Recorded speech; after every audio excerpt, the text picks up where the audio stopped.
Okay, so one of the things you're going to eventually have to do is you're going to have to persuade me if this was a battle or a massacre.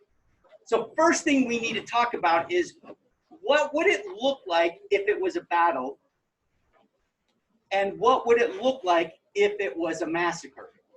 So if you saw someone in a battle, what would it look like? Riker? Probably both teams like fighting each other. Would there be one team that was much weaker than the other? No.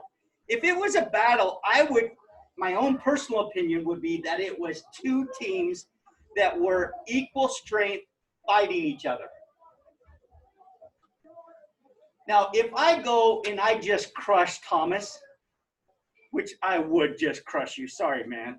Yeah. But would that be a battle? No. It would be a massacre, okay? The killing of a large group of people, okay? So I want you to understand what you're eventually going to have to do, if you look on the back side of your paper, is you're going to have to convince me this was a battle by the evidence that you collected, or this was a massacre from the evidence that you collected, okay?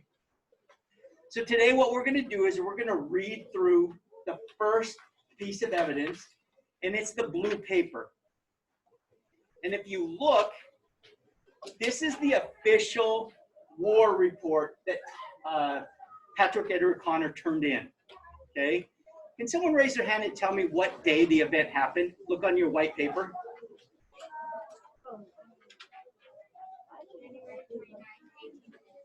January 29th, 1853.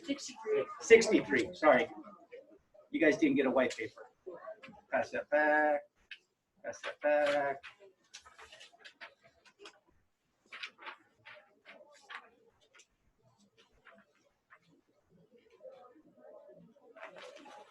Now, one of the things that's going to happen is as we go through these accounts, there's going to be some kind of bias. There's going to be some kind of reason why the information might not be completely true, okay? So imagine that Mr. Pollock is driving down the street and he runs a red light and he runs into another car. Is it possible that Mr. Pollock is going to tell the police that the red light wasn't completely red? Right? But what if there's 6 other people that were there that saw that Mr. Pollock ran through a red light? So if you look on your white paper, clear over, some of you are on the wrong side. You want the one where it has all the squares?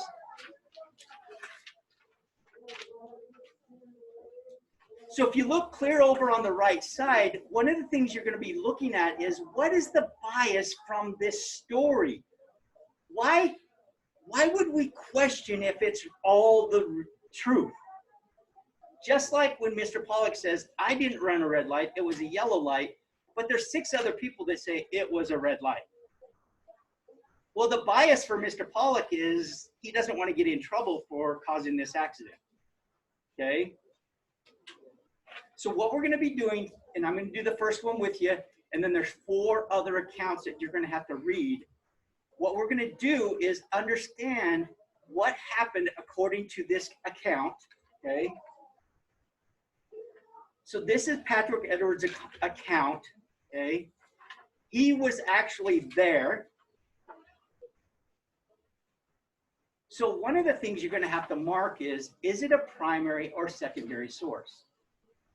So will you find the box where it has the, because we're doing the very first top part, will you please mark if you think that this is a primary or secondary source because he was actually there? You're marking on your white paper on my desk. Yep. Anyone else need something to write with? Yeah. Okay. Grab her one too. Okay. So what'd you mark? Primary. He was there. Okay. Okay, so I'm going to read this. I'm going to stop and talk about this because I want you to understand that there is some bias from Patrick Edward Connor. All right, this is written by Patrick Connor. He was in charge of a group of Army volunteers from California sent to Utah to control the Mormons. Is that true? Why is he really here? To protect the telegraph, okay? While most of the U.S. Army was fighting the Civil War, at this time, Colonel Connor was hoping to get a promotion. What words does he use to make him sound better or more heroic? How does he describe his troops? What does he think of the Indians? And what does he think of the Mormons? Okay? Now, I'm going to tell you straight up, Patrick Edward Connor is not happy to be in Utah. All of his buddies that he grew up with and went to school to become a soldier, they're all fighting in the East. And they're getting promotions, and they're getting medals, and he's here in Utah protecting the telegraph. And he's not happy about it. So he's looking for anything that he can do to get a promotion. Okay? Now, I need you to understand, if he writes in his report a complete outright lie, and they find out it's a lie, he's done. Now, can he kind of twist the truth a little bit? Yeah, he can twist the truth a little bit, okay? And maybe leave out some facts, okay? First thing I want you to write, clear over on the right-hand side where it says bias. Don't write it too big because we're going to write a couple there. One of his biases, he's looking for a promotion. If you're looking for a promotion, might you include some stuff in your report to make you look more heroic, to make you look more brave, to make you look like you did more than what you really did? Yeah, okay. Okay, here we go. The report was February 6th. When did it happen? When did it happen? January 29th. He wrote the report February 6th. That's another thing that might be a problem. Sometimes in a week, adults forget facts. Okay? That might be a problem. I have the honor to report that from the information received of the encampment of a large body of Indians on Bear River in Utah Territory who have murdered several miners during the winter and being part of the same band of murdering immigrants on the overland mail route for the last 15 years. I determined, although the season was unfavorable, to chastise them. So Beckham, what you said is in his report. They've been killing these people that are going over the overland trail. Look at the word where it says chastise. What does he mean? What does chastise mean according to this? Discipline. And when he says, I'm going to discipline him, what does he really mean? Kill him? Yeah. I've read the full report, and he says when he leaves Salt Lake City, there will not be a Native American left. He has planned from the beginning to kill every one of them. No survivors.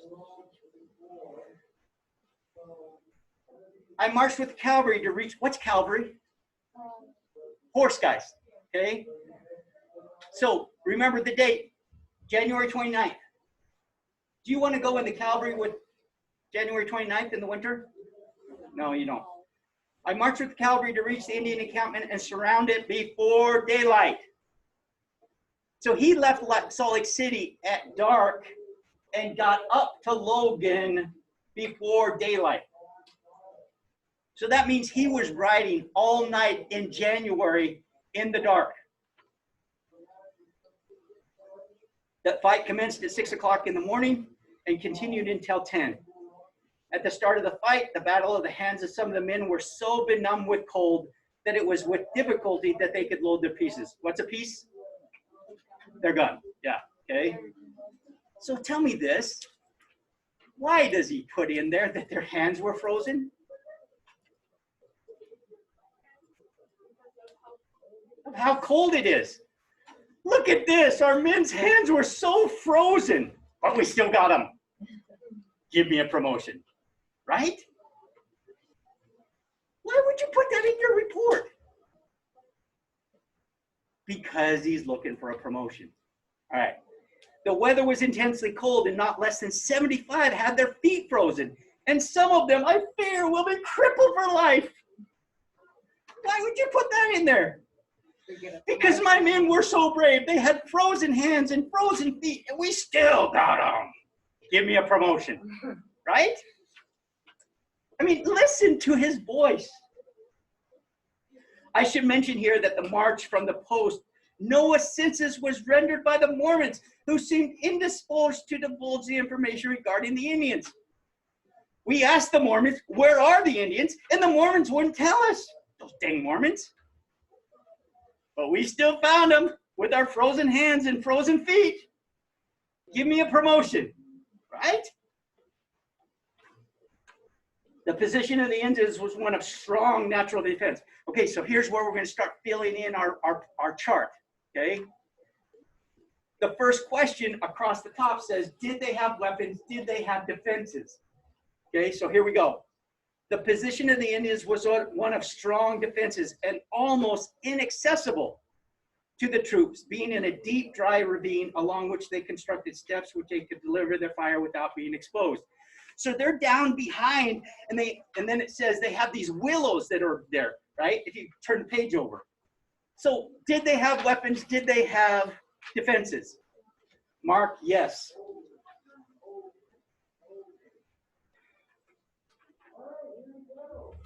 In consequence of the troops being exposed on the flat, open plain while the Indians were undercover, they had every advantage, fighting with the ferocity of demons. My men fell fast and thick around me. After surrounding them, we had advantage and made good use of it. We found 224 bodies on the field. All right, we're filling in. 224 is the Native Americans dead. Just showing he dead. How many? Are you following along? 224. How many more were killed? I'm unable to say, as a condition of the wounded rendered immediate removal necessary. Because there were so many wounded and stuff, they just started gathering up people, and he didn't really count any more than 224. Doesn't matter. I did not have to exceed 200 men engaged. How many troops does Connor have? 200. Write down, 200. The enemy had 300 warriors, most of them well armed with rifles and having plenty of ammunition. All right. Do we have all of our information for this one? Oh, wait. Oh, it doesn't say. So will you put a DS there? It does not say how many troops were killed. How many of Colonel Connor's men? Do you think that's fishy? Yeah. Why is that fishy, Christian? Because he wants to make him sound more heroic. And even if he lost 5 men, he still lost 5 men. So if he excludes that information, if he doesn't say how many of his men died, then he doesn't say. So will you please write over on that other box where it says the bias? Will you write down that Connor doesn't write down how many men he lost?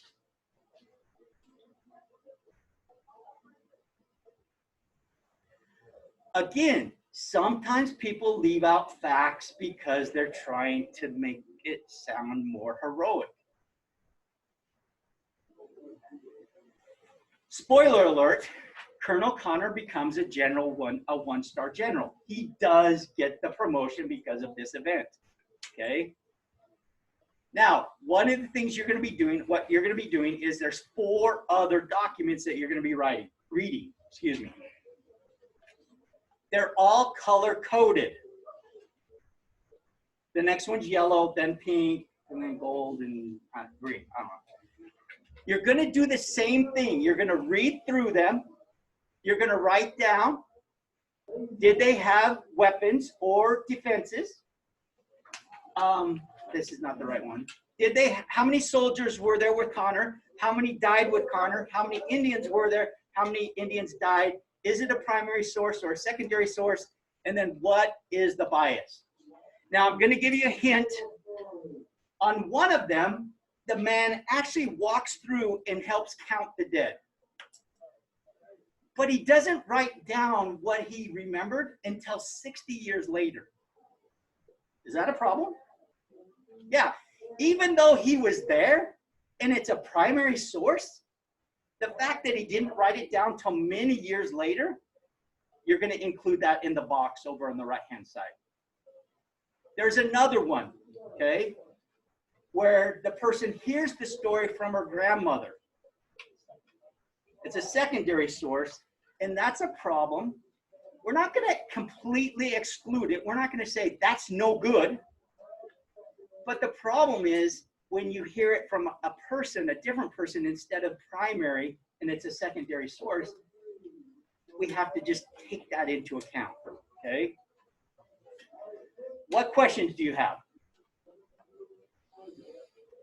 Okay, so back there, again, look at your white paper because it tells you what color each one should be.